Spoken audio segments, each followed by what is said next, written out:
अजमेर शरीफ का 2.5 दिन का झोंपड़ा एक ऐसी रूहानी निशानी है जिसे देखकर दिल अपने आप झुक जाता है, क्योंकि यह इमारत सिर्फ पत्थरों का मजमुआ नहीं बल्कि तज़किया ए नफ्स, ज्ञान, इबादत और इंसानियत की खिदमत का वह रूहानी मरकज थी जहां से नूर निकला और पूरे हिंदुस्तान में फैल गया।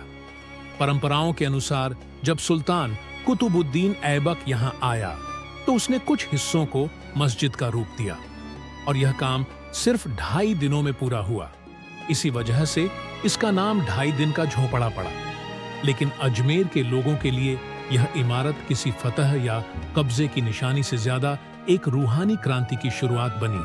क्योंकि यहीं के करीब हजरत ख्वाजा गरीब नवाज मोइनुद्दीन चिश्ती रहमतुल्लाह अलैह ने अपना रूहानी केंद्र कायम किया, जहां से उन्होंने इस्लाम का असली पैगाम मोहब्बत, अमन, इंसानियत और बराबरी पूरे हिंदुस्तान तक पहुंचाया। यह कहना भी बिल्कुल सही है कि 2.5 दिन का झोंपड़ा अपनी जाहिरी सूरत में एक इमारत थी, मगर इसका असर ख्वाजा साहब की वजह से एक रूहानी मदरसा बन गया। क्योंकि जब ख्वाजा साहब अजमेर आए तो यहाँ के लोगों ने देखा कि उनका सबसे बड़ा हथियार मोहब्बत है, उनकी सबसे बड़ी दावत खलूस है और उनके दिल की नरमी ऐसा नूर है जो अंधेरों को मिटा देती है। वे रोज इन्हीं रास्तों से गुजरते, जरूरतमंदों की मदद करते, भूखों को खिलाना फर्ज समझते और इसी इमारत के आसपास इल्म की महफिलें जमाते थे, जहां लोग उनके फजल, उनके सुकोमल स्वभाव, उनके आचरण की गहराई और कुरान हदीस की रोशन शिक्षाएं सुनकर अपने दिलों की जंजीरें तोड़ देते और रूहानी तरक्की की तरफ कदम बढ़ाते। इसीलिए अजमेर शरीफ की धरती आज भी प्रेम, सूफीवाद और बरकत की भूमि मानी जाती है। 2.5 दिन का झोंपड़ा अपने ढांचे में एक मस्जिद की सूरत रखता था, जिसमें बड़े बड़े स्तंभों पर बुनियाद रखी गई, जिन पर नक्काशी, ज्यामितीय डिजाइन और प्राचीन कारीगरों की महीन कारीगरी की झलक आज भी दिखाई देती है।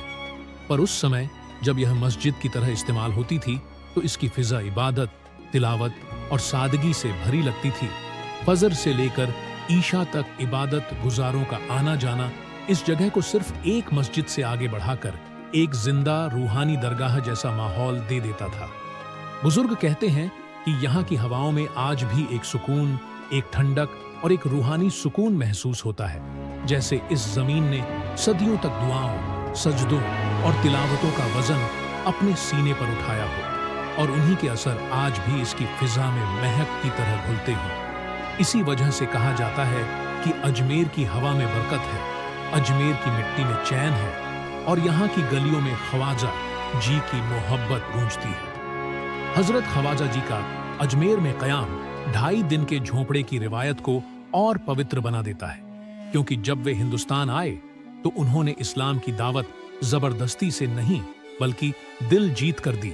सबको गले लगाकर, सबको बराबर इंसान मानकर। वे हमेशा कहते थे कि इंसान अल्लाह के सबसे करीब तब होता है जब वह किसी दुखी का बोझ हल्का कर दे, और इसी अदा ने लोगों के दिल जीत लिए। 2.5 दिन के झोंपड़े के आसपास रूहानी नूर का महफूज होना इसलिए भी माना गया क्योंकि यहीं के पास ख्वाजा जी ने इल्म और अमल का ऐसा नज्म कायम किया जो आज तक पूरे एशिया में चिश्ती सिलसिले की बुनियाद माना जाता है। उनकी जिक्र की महफिलें, उनकी नसीहतें, उनकी नरमी, उनकी दुआएं, इन सब ने इस जगह को नूर से भर दिया और लोग कहते हैं कि यहाँ आज भी रूहानी सुकून उतरता है। आज भी ख्वाजा जी की रहमतों की झलक महसूस होती है और हर